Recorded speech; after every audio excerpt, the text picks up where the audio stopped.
តើមុនមានកូនម៉ាក់ឬក៏ប៉ាប៉ាគួរត្រៀមអ្វីខ្លះសម្រាប់វីដេអូនេះដែរគឺខ្ញុំនឹងចែករំលែកពីបទពិសោធន៍ខ្ញុំផ្ទាល់មុនពេលដែលខ្ញុំមានអូនស្កាយព្រោះដោយសារខ្ញុំគឺជាម៉ាក់របស់គេមរុខដែរហើយអ្វីខ្ញុំនិយាយនេះគឺជាបទពិសោធន៍ខ្ញុំធ្វើផ្ទាល់មុនពេលដែលខ្ញុំមានអូនស្កាយអញ្ចឹងសម្រាប់ម៉ាក់ប៉ាប៉ាគឺត្រូវត្រៀមខ្លួនទាំងពីរនាក់ប៉ុន្តែដំបូងនេះខ្ញុំសូមលើកពីម៉ាក់មកសិនអញ្ចឹងទាំងម៉ាក់ទាំងប៉ាជាទូទៅគឺត្រូវ check សុខភាពដូចគ្នាមុនពេលយកកូនយ៉ាងហោចណាស់6ខែឬក៏3ខែមុនពេលយើងចាប់ដើមយកកូនអញ្ចឹងតកតងទៅនឹងការ check សុខភាពគឺយើង check ធម្មតាដូចជា annual check up ចឹង check ឈាម check អីធម្មតាប៉ុន្តែសម្រាប់ម៉ាក់គឺ check លើសមួយគឺតកតងមួយមាត់ស្បូនយើងត្រូវតែ check ជាដាច់ខាតថាតើមាត់ស្បូនរបស់យើងអាចមានកូនបានអត់តើយើងមានបញ្ហាអីត្រូវព្យាបាលអត់បើសិនជាលទ្ធផលចេញមកល្អអត់បញ្ហាទេយើងអាចមានកូនបានអញ្ចឹង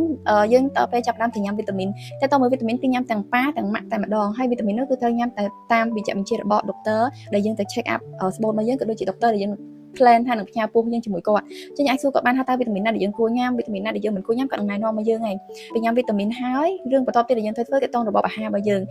ជាទូទៅក្នុងការត្រៀមយកកូនយ៉ាងហោចណាស់គេឲ្យយើងត្រៀមមុនកន្លះឆ្នាំតែបើសិនជាអ្នកនរគ្នាអ្នកខ្លះទៅអត់បានដឹងពីមុនមកទេយើងអាចត្រៀមមុន3ខែក៏ល្អដែរ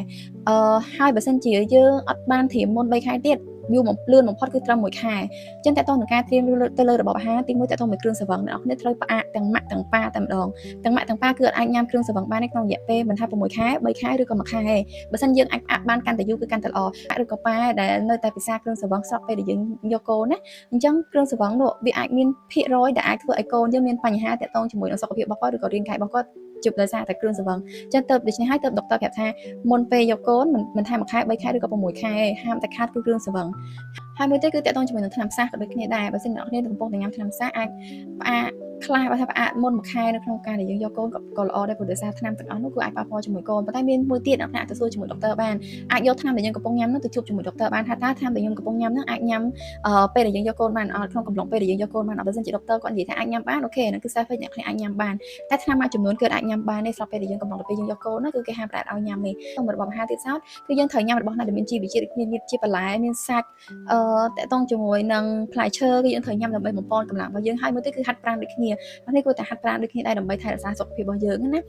មួយបន្ថែមទៀតសម្រាប់ម៉ាក់ក្រៅពីវីតាមីនក្រៅពីការ check សុខភាពក្រៅពីរបបអាហារហើយគឺមួយដែលមិនអាចបំភ្លេចបាននោះគឺទឹកដោះគោសម្រាប់អ្នកម្ដាយព្រោះទឹកដោះគោសម្រាប់អ្នកម្ដាយគឺគេញ៉ាំតាំងពីមុនពេលយើងមានកូនរហូតដល់យើងទម្ងន់ហើយក្រោយសម្រាលទៀតអញ្ចឹងសម្រាប់ម៉ាក់គឺត្រូវតែញ៉ាំទឹកដោះគោសម្រាប់អ្នកម្ដាយតាំងពីពេលដែលយើងត្រៀមយកកូនដើម្បីជួយបំពេញសុខភាពរបស់យើងខាងក្នុងដូចគ្នាដើម្បីឲ្យនៅពេលដែលខ្លួនយើងរឹងមាំពីខាងក្នុងមកនៅពេលដែលយើងទម្ងន់កូនទៅក៏កូនយើងទទួលបាននៅ